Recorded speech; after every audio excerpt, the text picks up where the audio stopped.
Kalau bicara militansi ya jelas relawan Ganjar Mahfud adalah relawan yang paling militan dibanding kubu yang lain.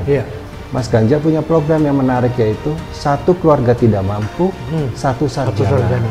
Satu desa, satu fasilitas kesehatan, dan satu tenaga kesehatan. Itu gratis internet yang cepat, merata dari Sabang sampai Merauke dapat menikmati fasilitas tersebut. Jangan lupa nanti 14 Februari datang ke TPS, karena TPS adalah tempat terakhir kita memperjuangkan Mas Ganjar dan Pak Mahfud.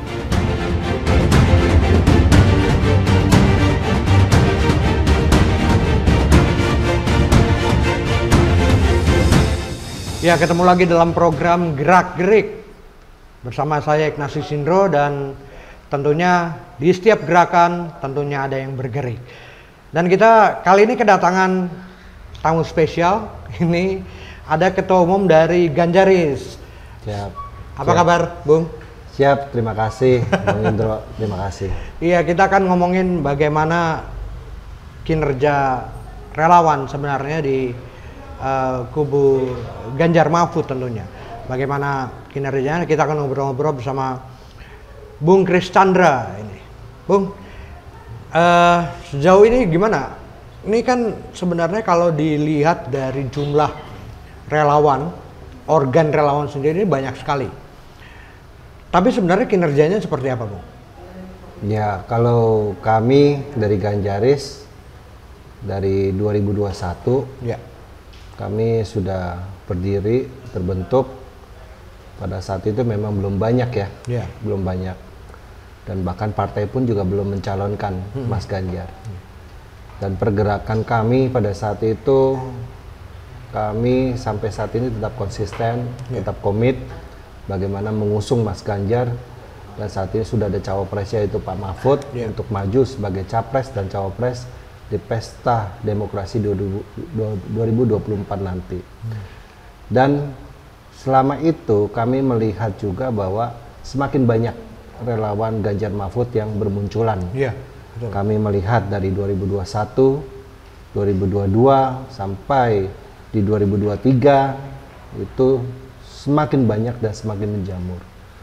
Dan memang tidak bisa dipungkiri bahwa relawan Ganjar Mahfud ini rata-rata adalah relawan yang sebelumnya relawan Jokowi juga. Iya, betul. Tidak hanya relawan Jokowi, ada juga relawan Ahok juga. Jadi ini gabungan semuanya lah. Dan kalau bicara militansi ya jelas relawan Ganjar Mahfud adalah relawan yang paling militan dibanding kubu yang lain. Gitu. Dan kami juga melihat bahwa pergerakan teman-teman ini sangat masif. Mereka tetap bergerak terus door to door, mereka tetap dengan kemandiriannya, dengan keterbatasannya, mereka tetap bergerak terus secara militan untuk bagaimana mensosialisasikan seorang Ganjar dan Pak Mahfud. Kalau dilihat dari jumlahnya sendiri kan tentunya organ relawan Ganjar ini lebih banyak dari organ relawan Jokowi. Tapi kinerjanya apakah memang sudah cukup efektif atau mesti ada hal-hal apa yang diperbaiki dari relawan sendiri? Ya, kalau kami sih melihatnya bahwa saat ini semua pergerakan relawan ini punya pola masing-masing ya. Karena tidak semuanya relawan ini punya kemampuan yang sama. Jadi kontribusinya mereka jelas ada, tapi dengan keterbatasan yang mereka punya, mereka bergerak sesuai dengan apa yang mereka punya. Dan kalau misal dibandingkan dengan relawan pada saat 2019, jelas relawan Ganjar Mahfud saat ini jauh lebih militan. Ya mungkin kalau bicara adu logistik ya kita kalah dengan 02 atau 01 ya. Tapi kalau bicara adu militan, adu bicara militansi dan adu bicara adu keringat, bicara adu pergerakan, jelas relawan Ganjar Mahfud itu jauh lebih menang. Walaupun diterpa isu-isu macam-macam ya, ada yang katanya organ yang pindah, itu gimana mengantisipasi isu-isu semacam itu? Ya kalau kami sih selama 2021 sampai saat ini ya pindahnya relawan dari sebelumnya dukung Ganjar, dukung ke Prabowo, atau ada yang dukung Prabowo, dukung ke Ganjar lain, atau yang dukung Anies, dukung Ganjar karena sosok ada Pak Mahfud, itu adalah hal yang biasa ya, karena ini negara demokrasi, jadi hak setiap warga mempunyai pilihan sesuai dengan hati nurani masing-masing. Jadi ya sampai saat ini pun juga kami tidak terganggu dengan perpindahan seperti itu. Karena sampai saat ini militansi relawan Ganjar Mahfud ini sudah teruji. Dan banyak dari mereka pun juga sudah bergerak. Tanpa harus menunggu logistik yang dari mana ya, tapi mereka tetap bergerak teruslah. Nah tadi katakan bahwa Ganjaris ini terbentuk di 2021. Sebenarnya apa yang menarik dari figur Ganjar sendiri? Ya kami pada saat itu 2021 itu membangun Ganjaris itu ya karena kami melihat ada sosok yang ada dalam Mas Ganjar yang bisa layak untuk kita dorong sebagai capres pada saat itu. Dan kita tahu pada saat 2021 itu Pak Jokowi nanti di 2024 itu kan akan selesai masa tugasnya. Beliau sudah 2 periode sebagai presiden. Dan menurut undang-undang dan sesuai konstitusi yang berlaku, beliau tidak bisa melanjutkan. Nah, jadi pada saat itu kami berpikir harus ada yang melanjutkan estafet kepemimpinan ini. Apa yang sudah dibangun ini baik. Jadi apa yang baik ini kita akan lanjutkan dan akan kita lebih baikkan lagi. Kita tambahkan ya, dan juga kita buat supaya lebih merata. Apa yang diterima dari Sabang sampai Merauke itu harus sama. Jadi konsep keadilan sosial itu ada. Gitu. Tapi kalau dilihat dari sikap Presiden Jokowi sendiri sekarang sudah menuju ke paslon yang lain gitu ya, dengan ada anaknya di sana. Itu Ganjaris sendiri menilai seperti apa? Ya pada saat itu ya kita masih ingat banget ya. Pada saat di GBK, Pak Jokowi menyebut pilihlah pemimpin yang berambut putih, pilihlah pemimpin yang sudah teruji bekerja untuk rakyat, sudah teruji integritasnya. Tapi dalam dinamikanya, menjelang kemarin kalau tidak salah 100 hari menjelang Pilpres, sikap ya orang yang kita dukung pada saat 2019, 2014 itu berubah. Karena melihat dinamika itu ya kami melihat itu adalah konsekuensi yang kita harus terima. Jadi kami memang terpukul, tapi bukan berarti kita lemah, tidak. Kita tetap bangkit, kita tetap melihat bahwa optimisme yang ditunjukkan dari relawan Ganjar Mahfud ini dalam memperjuangkan Ganjar Mahfud ini sangat-sangat saya melihat jauh berbeda militansinya dengan pada saat 2019. Kita melihat bahwa dinamika apa yang terjadi dengan Pak Jokowi ya tidak melemahkan kita. Ini malah justru memperkuat semangat kita, justru malah menjadi kita lebih untuk menunjukkan bahwa apa yang kita pilih, apa yang kita perjuangkan ini adalah benar dan baik gitu. Kalau Ganjaris sendiri menilai pemilihan figur Mahfud MD ini seperti apa? Ya, kami Ganjaris ini kan relawan Ganjar Pranowo ya. Jadi pada saat itu ya memang kami menyerahkan sepenuhnya kepada Mas Ganjar. Siapapun yang menjadi cawapresnya kami manut saja. Nah, pada saat terpilih Pak Mahfud sebagai cawapres, kami sangat menyambut baik. Kenapa? Karena permasalahan bangsa ini 50%-nya adalah masalah kepastian hukum. Dan kami melihat sosok dari seorang Profesor Mahfud MD ini menjawab apa yang menjadi pertanyaan permasalahan bangsa ini, yaitu soal kepastian hukum.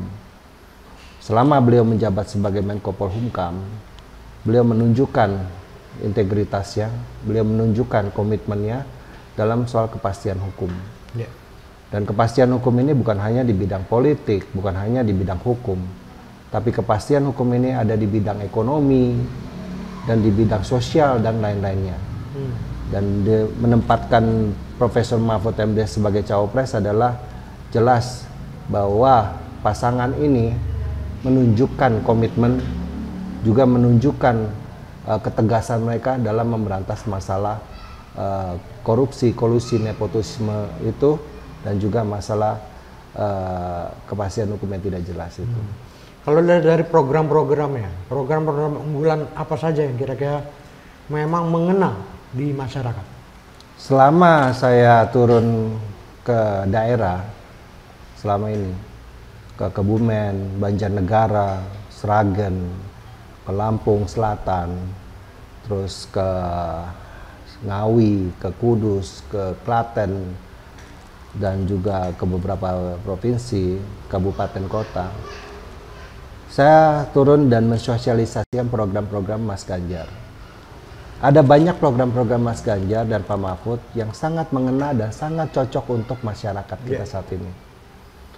Kita tahu selama 2 periode Mas Ganjar sebagai gubernur, beliau sudah membangun yang namanya SMK Jateng. SMK Jateng ini dari 2014. SMK ini dibangun untuk menampung warga masyarakat di Jawa Tengah yang tidak punya kemampuan untuk mensekolahkan anaknya. Dan fasilitas dalam SMK itu gratis. Asramanya gratis, pendidikan yang diterimanya gratis, dan setelah mereka lulus pun mereka akan diberdayakan untuk masuk ke lapangan kerja yang sudah mereka siapkan. Jadi selama 2014 sudah ribuan siswa di SMK Jateng yang berhasil masuk sekitar 80% ke dunia usaha, ke lapangan kerja, dan beberapa perusahaan bonafit. Bahkan ada yang keluar negeri segala ya? Betul. Jadi SMK Jateng ini adalah salah satu upaya Mas Ganjar, atensi Mas Ganjar terhadap kemiskinan. Karena bagi Mas Ganjar, satu-satunya cara untuk memberantas kemiskinan adalah meningkatkan pendidikan di setiap keluarga. SMK Jateng itu salah satunya. Dan juga pada saat beliau ditunjuk sebagai capres dan cawapres, Mas Ganjar punya program yang menarik, yaitu satu keluarga tidak mampu, satu sarjana. Kenapa harus satu sarjana? Karena dengan adanya satu sarjana dalam satu keluarga, itu akan meningkatkan strata sosial dari keluarga tersebut. Akan meningkatkan kesejahteraan dari keluarga tersebut. Tidak hanya itu, program Mas Ganjar ada yang untuk berguna untuk sekolah, yaitu gratis internet super cepat merata. Dari Sabang sampai Merauke. Jadi dulu kita mungkin punya program dari Pak Jokowi, bensin satu harga ya. Nah, Mas Ganjar ini punya program yaitu gratis internet yang cepat merata dari Sabang sampai Merauke, dapat menikmati fasilitas tersebut. Internet kita tahu sangat bermanfaat sekali untuk anak-anak sekolah, juga bermanfaat sekali untuk orang-orang pelaku usaha. Kita tahu pada saat 2019 kemarin, kita kalau tidak salah 2020 itu kita kena yang namanya COVID kan.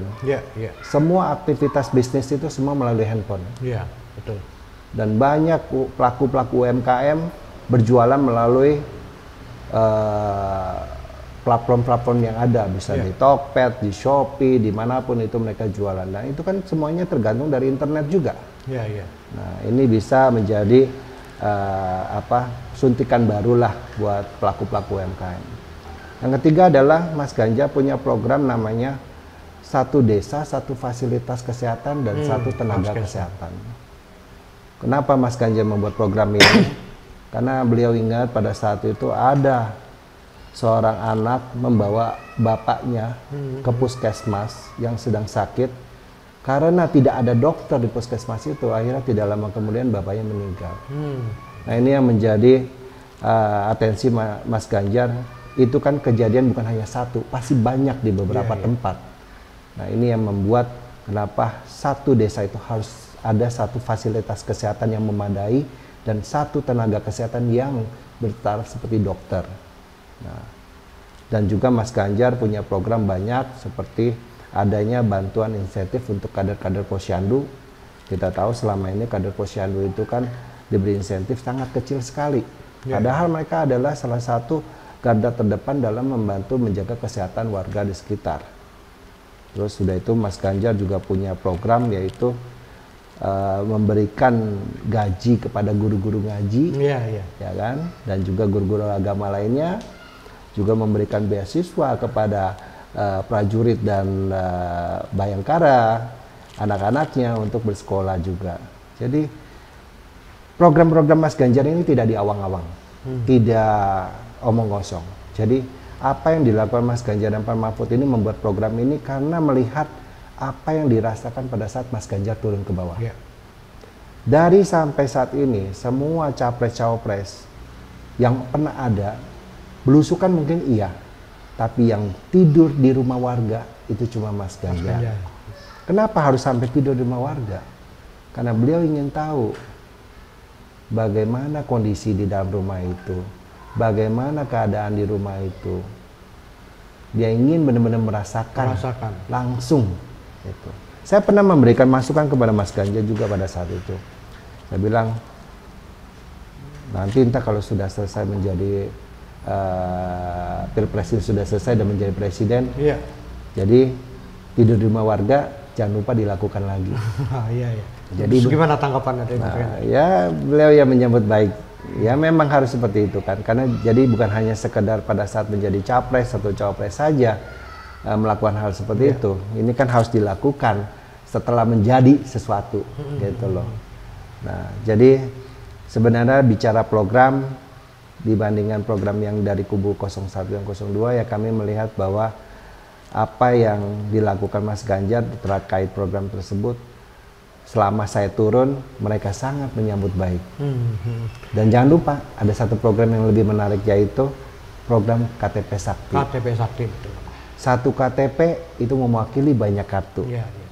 Kita tahu ada kartu tani, BPJS, kartu Indonesia Sehat, kartu Indonesia Pintar, dan masih banyak lagi. Jadi dari saat ini, saya suka bertanya sama warga, khususnya petani, mereka simpan 3-4 kartu. Saya bilang, nanti entah Mas Ganjar cukup satu kartu aja Pak. Dengan satu kartu itu sudah mencakup seluruhnya dan Bapak bisa menikmatinya. Saya bilang gitu. Iya, kemarin dompet saya hilang, SIM hilang. Pusing. Jadi banyak kartu itu. Iya, karena banyak kartu kan hilang satu aja udah ribet. Betul. Nah, ini kan lebih dari 50% pemilih yang akan memilih nanti itu kan dari milenial maupun Gen Z. Dari program unggulan Mas Ganjar, itu apa yang paling menjadi perhatian bagi Gen Z dan milenial? Ya, jadi Mas Ganjar ini selama dalam masa kampanye ini itu banyak bertemu dengan para anak muda. Kita sebutnya anak muda ya, karena anak muda ini mencakup milenial dan Gen Z, ya kan.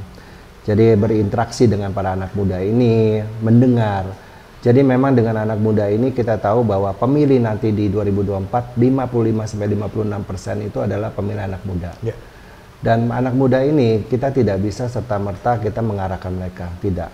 Anak muda ini harus diberi ruang kreatif, harus diberi keleluasaan buat mereka, kita mendengarkan maunya mereka, dan baru kita bisa memberikan apa yang mereka mau. Dan sampai saat ini Mas Ganjar selama turun dengan beberapa anak muda, beliau berinteraksi dengan mereka, itu banyak yang tertarik dengan Mas Ganjar, karena Mas Ganjar ini mau mendengar. Nah, Mas Ganjar ini suka menciptakan ruang-ruang kreatif hub ya. Dan juga Mas Ganjar juga ketika berbicara dengan mereka adalah yang Mas Ganjar sampaikan adalah bicara tentang lapangan kerja. Karena banyak anak muda ini setelah mereka selesai sekolah, mereka berpikir mereka harus kemana? Bingung ya? Mencari kerja bagaimana? Lapangan kerja seperti apa yang akan disediakan? Dan apakah mereka siap dengan tenaga yang mereka punya, yaitu keterampilan yang mereka punya? Nah, ini kan negara harus hadir. Negara harus memberikan keterampilan kepada mereka, memberikan kemampuan yang baik untuk SDM mereka, juga menciptakan lapangan kerja yang kondusif untuk mereka. Kita harus ada satu catatan yang menarik, yaitu di 2025 sampai 2035 nanti kita akan mendapatkan bonus demografi. Di situ ada sekitar 140 juta tenaga kerja yang produktif dari usia 18 sampai 65 tahun.